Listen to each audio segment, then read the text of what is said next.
Bonjour, alors je suis le professeur Saleh. Alors nous sommes toujours sur le chapitre numéro 3. Alors aujourd'hui je vais vous présenter, je vais vous parler de la deuxième partie de ce chapitre, c'est-à-dire les machines thermiques. Donc je vais passer directement à la partie machine. Voilà, donc ça va être là. Voilà, donc vous passez directement à la page numéro.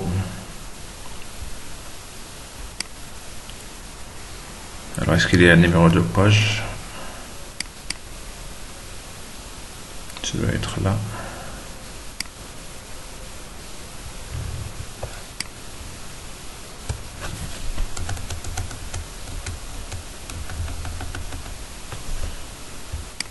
Donc, ça va être la page numéro.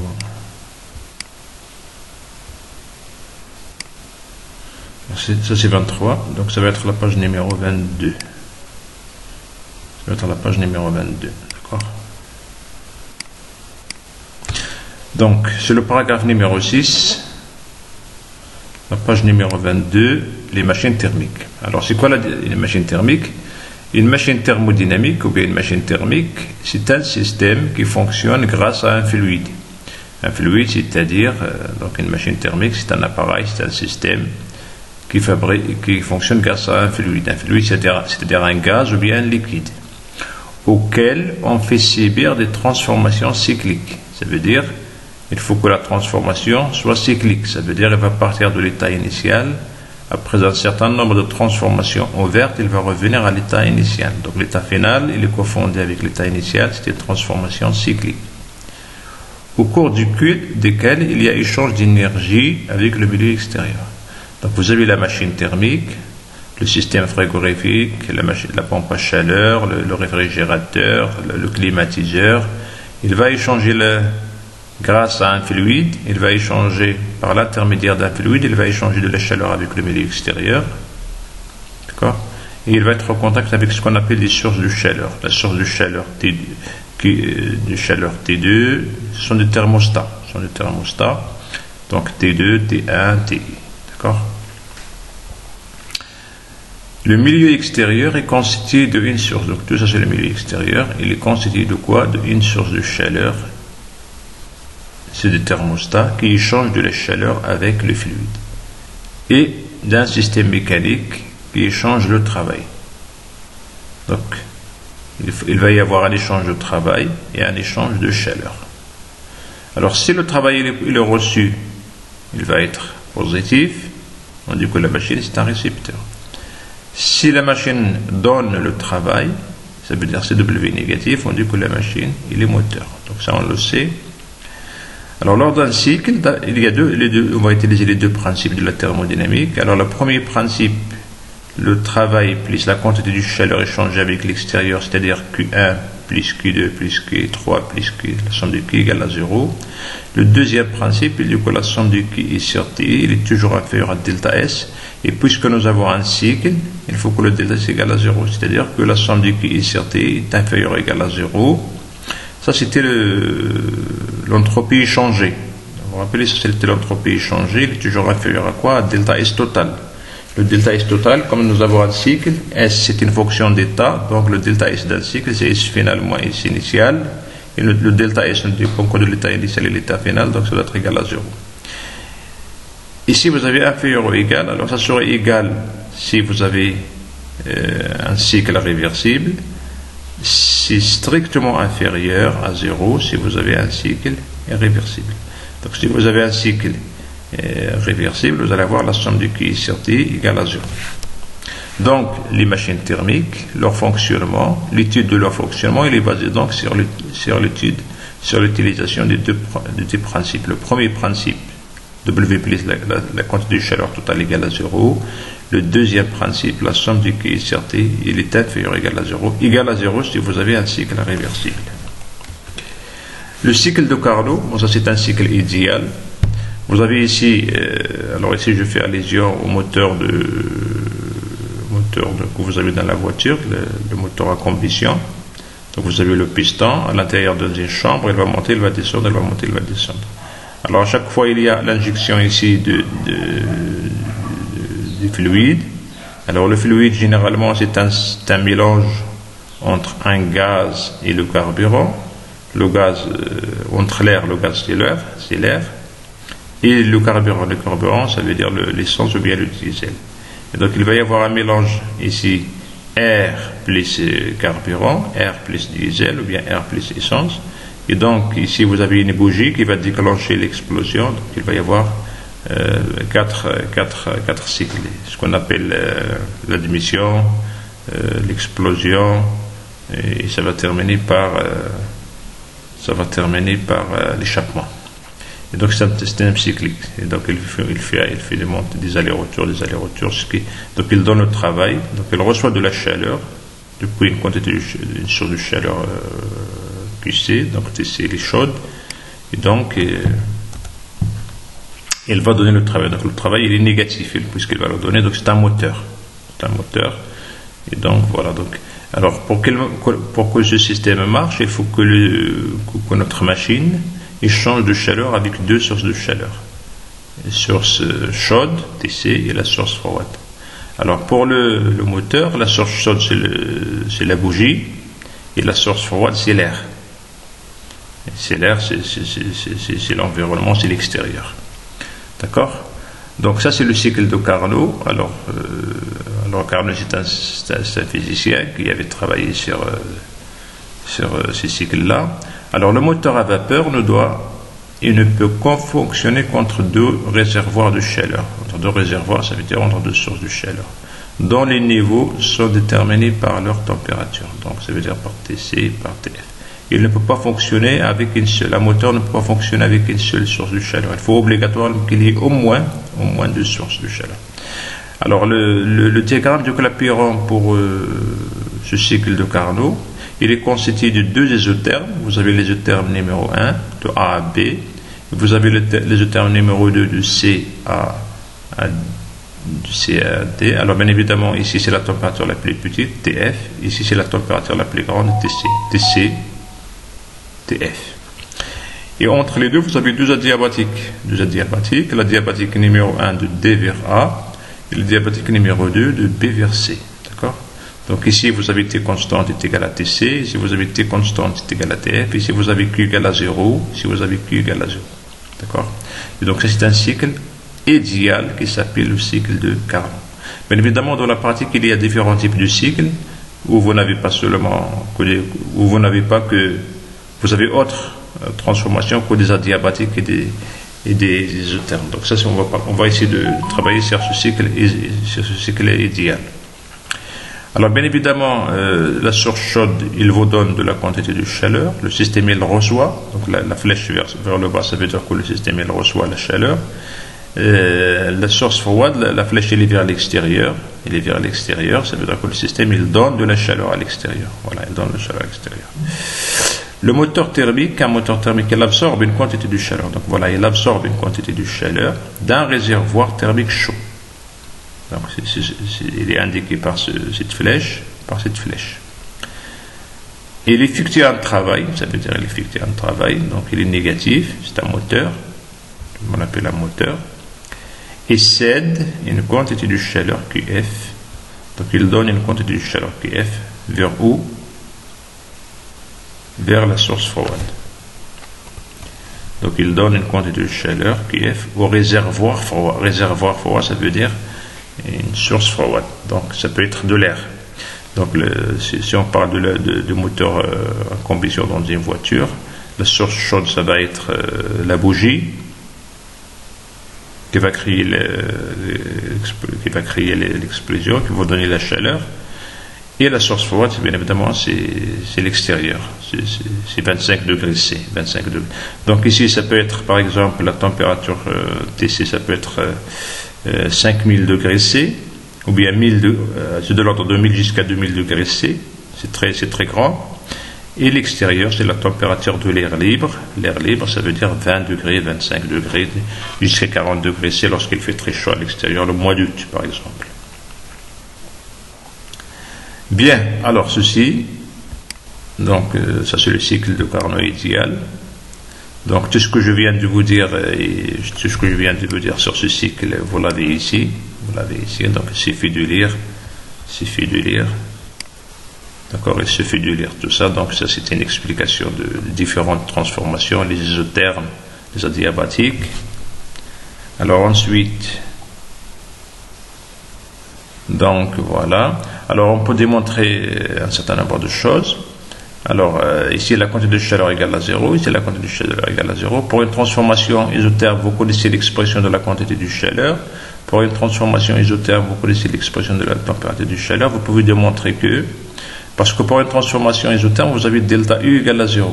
Ici quoi, delta I, c'est W plus Q. Donc Q est égal à moins W. C'est quoi W? W, c'est ça. D'accord? Vous allez voir ça plus tard.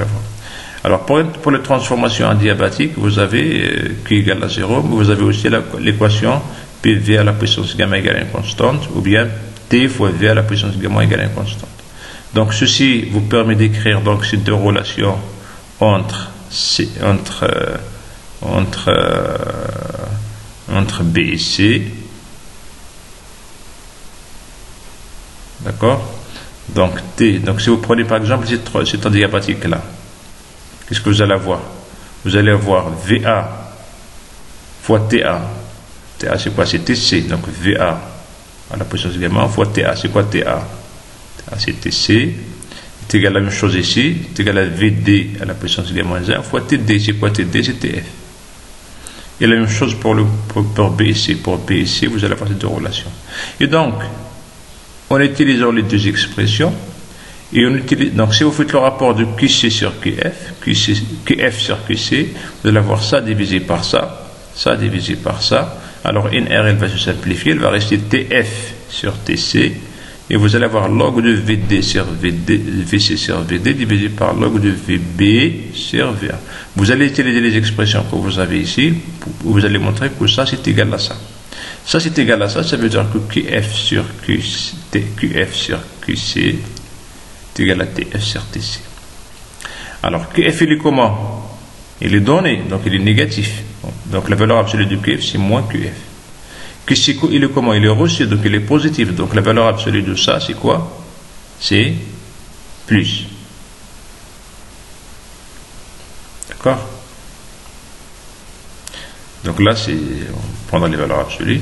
Et donc à partir de là, on va définir le rendement d'un moteur. Alors ça, je vous ai déjà parlé de ceci à l'amphi. Alors, excusez-moi.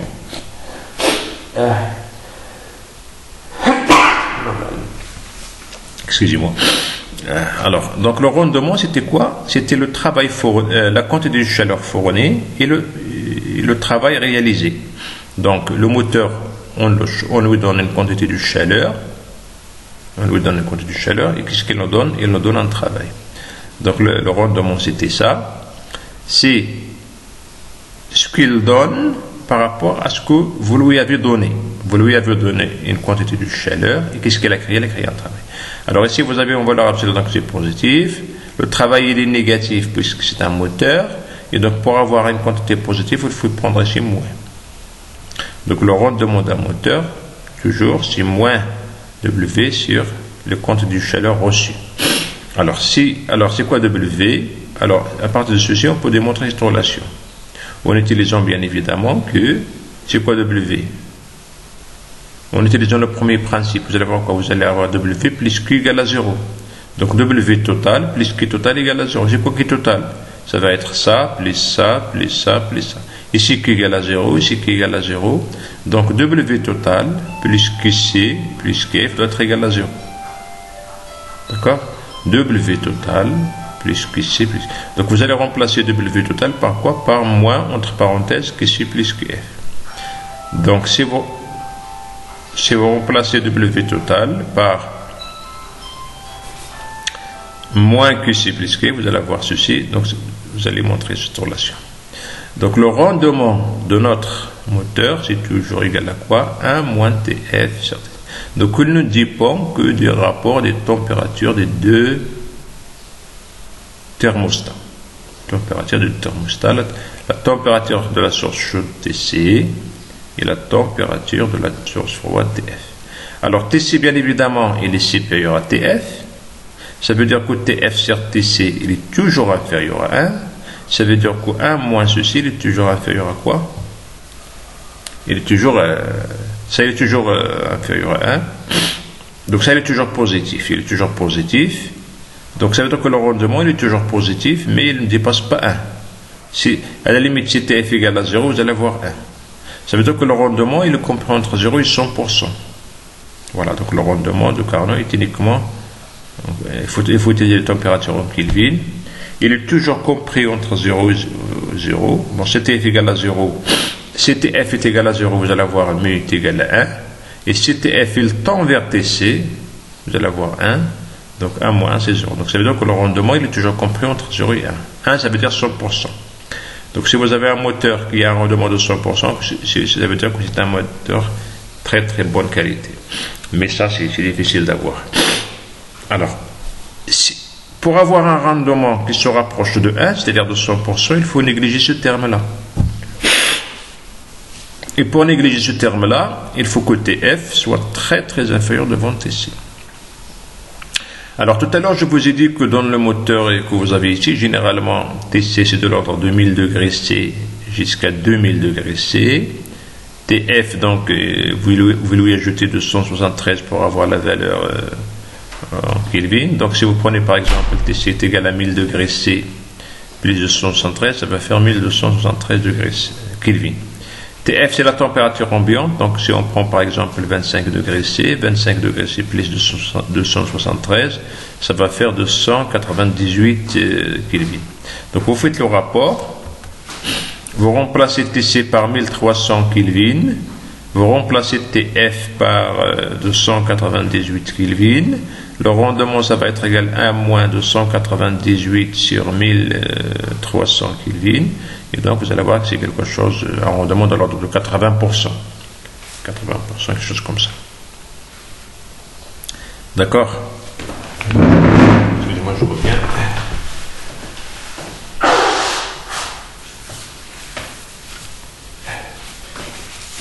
Bien. Bon, excusez-moi, je suis un peu enrhumé là.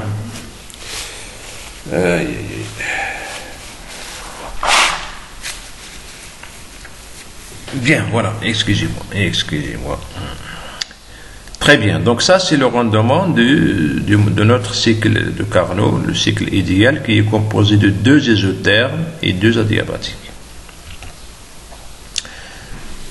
Bien évidemment, on peut faire dans les moteurs réels. Bon, ça c'est le cas idéal. C'est difficile d'avoir ça dans la pratique, mais dans le cas réel, vous pouvez voir ici des choses, des transformations qui ne sont pas des adiabatiques.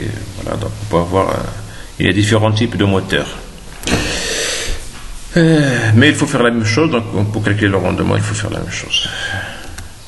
Bien. Alors l'énoncé de Kelvin-Planck. Qu'est-ce qu'il dit? Il dit qu'il est impossible de réaliser un moteur thermique monotherme. Ça veut dire qu'il est impossible d'avoir un moteur qui fonctionne seulement avec une source de chaleur. Il faut obligatoirement avoir deux sources de chaleur. Alors, la contradiction, pour montrer ça, bon, on va supprimer la source froide et on va garder seulement la source chaude.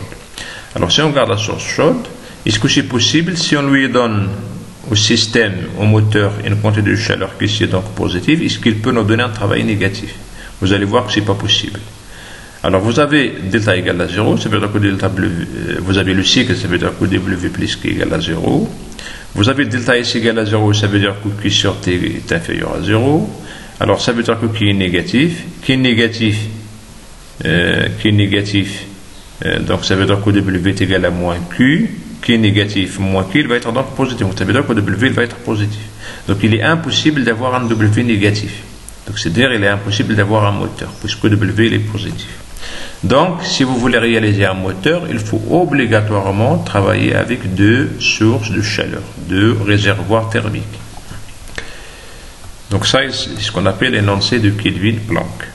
Donc chaque fois que vous avez un moteur thermique, il faut avoir au moins, ça peut être 3, ça peut être 4, il faut avoir au moins 2 réservoirs thermiques. Si vous avez un seul, impossible. Cycle des termes, donc voilà, un moteur, et on va considérer qu'il est en contact avec 2 réservoirs thermiques, donc Par exemple, la chambre a combien? Par exemple, ce que vous avez ici. Le moteur à combustion dans une voiture. Donc, la source chaude, elle est là. C'est la combustion. La source froide, c'est l'extérieur, c'est l'atmosphère. Alors le système thermodynamique, c'est l'essence plus l'air, ou bien le gasoil plus l'air. Donc on lui donne une quantité de chaleur Q1, QC tout à l'heure. Il donne une quantité de chaleur à l'extérieur qui est froide, ça veut dire Q2, et il va nous créer un travail. D'accord? Donc tout à l'heure je vous ai dit que la source chaude, la température, elle est de l'ordre de 1000 degrés C. La source froide à l'extérieur, c'est de l'ordre de 25 degrés C. D'accord? L'égalité de Clausius, il dit donc toujours TC, TF, il crée le travail, QC est positif, QF est négatif, donc vous avez toujours QC plus sur TC plus QF sur TF, il est inférieur ou égal à 0, c'est l'inégalité de Clausius. Pourquoi? Parce que vous avez le deuxième principe de la thermodynamique, ça c'est le travail échangé, l'entropie échangée, ça veut dire QC sur TC plus QF sur TF, il est inférieur ou égal à quoi? Il est inférieur ou égal à delta S. Et delta S pour un cycle c'est 0. Donc vous avez toujours ça qui est inférieur ou égal à 0. Hein, c'est l'inégalité. Ça serait égal si vous avez un cycle réversible. D'accord?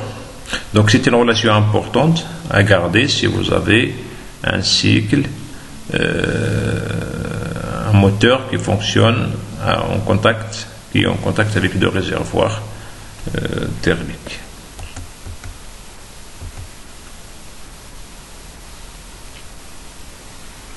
Alors ici c'est la même chose, c'est ce que nous avons ici. Donc si on remplace, alors que c'est les positifs, QF c'est négatif, donc QF, valeur absolue du QF, on va la remplacer par quoi? On va la remplacer par moins QF.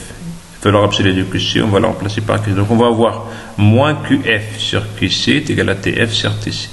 Et donc si on divise par TF et si on apporte QC ici, donc on va avoir QC sur TC plus QF sur TF égale à 0. D'accord? On va avoir QC sur TC plus QF sur TF égale à 0. Ça veut dire c'est exactement ceci, égal à 0. Alors égal parce que tout à l'heure on parlait d'un cycle réversible. Mais dans le cas général, vous avez ceci qui est inférieur ou égal à 0. D'accord? Donc ça, il porte le nom de l'inégalité parce qu'inférieur ou égal de Clausius. Ce serait égal, on va l'appeler l'égalité de Clausius si on a égal. Si on a égal ici, ça veut dire si nous avons un cycle réversible. Bien, toujours je suis dans le moteur des termes. Donc là, c'est le rendement de tout à l'heure. Donc le rendement de tout à l'heure, c'était le premier principe W plus Q1 plus Q2 égale à 0, alors Q1 ou bien QC, tout à l'heure je l'appelais QC, Q2 ou bien QF. Donc ça, c'est ce que vous avez dans le document que vous avez en PDF. Donc vous avez ces expressions, mais vous pouvez remplacer Q1 par QC, vous pouvez remplacer Q2 par QF, et vous avez donc cette expression du rendement. D'accord? Voilà l'expression de rendement, ce que nous avons vu tout à l'heure. Et donc, vous arrivez à ceci. Donc, le rendement, il est toujours inférieur. Donc, avec ce raisonnement-là, vous arrivez au rendement qui est toujours inférieur ou égal à 1 moins TF sur TC. Égal si vous avez un système réversible. Si vous avez un système réversible. Mais dans tous les moteurs thermiques, ils ont un rendement qui est inférieur à cette quantité-là. D'accord? Et ça, c'est ce qu'on appelle le théorème de Carnot. Le théorème de Carnot, il dit que tous les moteurs dithermes réversibles, tous les moteurs dithermes, ça veut dire qu'ils fonctionnent en contact, ils sont en contact avec deux réservoirs thermiques, avec deux sources de chaleur, TC et TF, réversibles, ont le même rendement. Qui ne dépend que de la température TF et TC. Ça veut dire qu'il ne dépend que des températures des sources. Le rendement des moteurs non réversibles, c'est-à-dire ici, le cas général, il est inférieur à celui des moteurs réversibles. Ça, c'est le rendement des moteurs réversibles. Ça, c'est le rendement d'un moteur général, réversible ou pas réversible. Si c'est réversible, vous allez avoir égal. Si c'est irréversible, vous allez avoir strictement inférieur. Donc ça, c'est exactement le théorème de Carnot qui a été publié, qui a été énoncé en 1824. Je rappelle que Carnot, c'est un ingénieur français. Alors, à titre d'exemple, si vous prenez ici... Excusez-moi, j'attrape un peu le froid. Alors, l'ordre de grandeur. Donc, si vous prenez par exemple Tc égale à 400 Kelvin, Tf est égal à 300 Kelvin, vous obtenez un rendement de 25%. D'accord? Voilà, donc ça c'est un exemple. Alors, ça fait déjà 40 mégas. Alors, attendez, je vais continuer. Alors, donc ici vous avez quelques rendements. Donc, calcul des rendements des moteurs usuels. Donc la formule c'est toujours comme ça. Donc ça c'est le schéma. Vous avez le moteur, il reçoit de la chaleur de la chaleur de la source chaude, il donne la chaleur à la source froide et il fournit un travail. Le rendement c'est toujours égal ce que vous donnez et ce qu'il vous donne. Ce qu'il vous donne c'est W, ce que vous lui donnez c'est QC. On appelle ça l'énergie utile, on appelle ça l'énergie fournie à la machine. Donc c'est moins W sur QC. Alors comment il faut faire? Il faut toujours calculer le travail total. Il faut identifier correctement QC. Et donc vous faites les calculs. Donc le travail total c'est le travail de 4 transformations plutôt. Le deuxième principe, W, c'est le premier principe. Alors ça c'est le premier principe, donc W plus QC plus Kf égale à 0. Et ainsi de suite. Donc ça c'est les méthodes de calcul. Donc le cycle de Carnot il est là. Voilà, donc vous avez deux isothermes numéro 1, isotherme numéro 2, deux adiabatiques, le premier principe, le deuxième principe. Alors là, ici on a pris égal, ça veut dire nous avons considéré un cycle réversible. Donc par définition, le cycle de Carnot est par définition réversible. Donc on fait ça, donc on utilise l'expression de rendement. Alors ici on l'appelle E ou bien le mu. Tout à l'heure je l'ai appelé le mu ou bien le E. Alors E pourquoi? Parce que généralement c'est pour dire l'efficacité. Alors on peut l'appeler soit le rendement, soit l'efficacité. Donc alors, il y a des auteurs qui utilisent la lettre nu plutôt pour dire que c'est le rendement. Il y a des auteurs qui utilisent E pour dire que c'est l'efficacité. D'accord? Donc on peut utiliser les deux. Donc voici la méthode. Pour le cycle de Carnot, nous l'avons déjà vu. Donc le rendement de Carnot, bien l'efficacité de Carnot, c'est 1 moins TF sur TC. Pour le cycle de Carnot, la quantité de chaleur QC est fournie pendant l'évolution CD. Bien évidemment, ça, ici, il reçoit QC ici il donne QF. Donc QC est égal à QCD, bien sûr. Donc QC, c'est QCD et QF, c'est quoi? C'est QAB. Ça, nous l'avons déjà fait. Vous avez un autre exemple de cycle. Alors ici, vous avez une iso-S. Iso-S, ça veut dire quoi? Ça veut dire isentropique, ça veut dire qu'égal à 0, ça veut dire qu'ici, vous avez deux transformations isobars.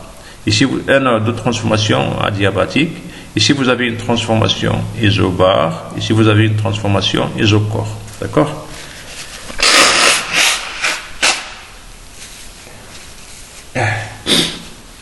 Excusez-moi. Je me suis un peu attrapé le froid, c'est pas grave, excusez-moi. Donc, vous vous rappelez que dans le cycle de Carnot, vous avez deux adiabatiques et deux isothermes. Alors là, c'est différent. Vous voyez, là, c'est différent. Donc, vous avez deux adiabatiques et vous avez ici une isobar, pression constante et un volume constant ici, ça veut dire une transformation isocore. Donc, on peut faire la méthode, c'est la même. Donc le premier principe, vous avez W plus QC plus Kf égale à 0. Voilà. Alors QC, ça va être là ou là. Ici, il n'y a pas de quantité de chaleur. Vous avez aussi donc une transformation isobar ici, c'est quoi? À quoi est égal QC isobar?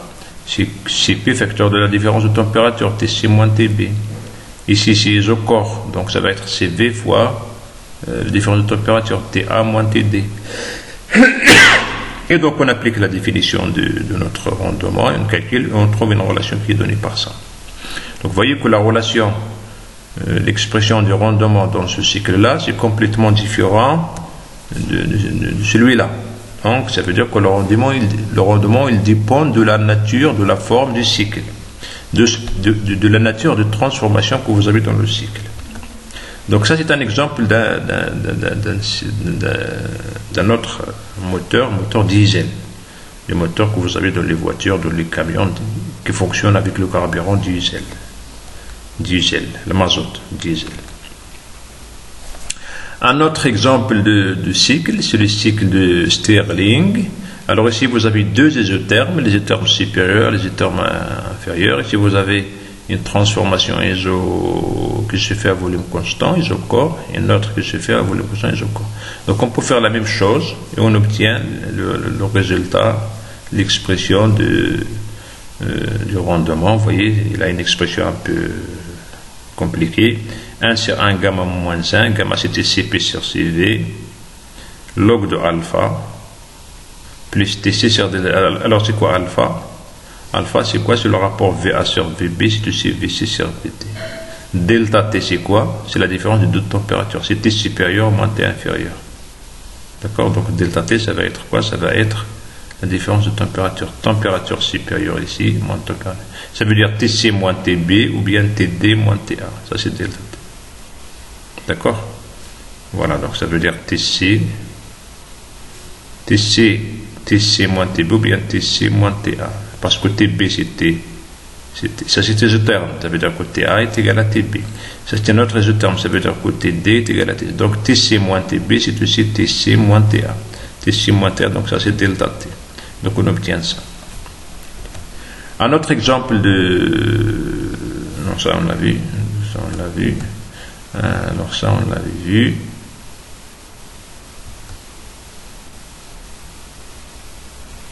Voilà, donc ça on l'avait vu. Un autre exemple de cycle moteur, c'est ce qu'on appelle le cycle de Beau-de-Rochas. Donc ici vous avez quoi? Vous avez deux adiabatiques isentropiques, deux adiabatiques. Ici vous avez deux transformations isocores. On peut faire la même chose et on obtient à la fin, en fin de compte, l'expression du rendement, c'est 1 moins, ah là là,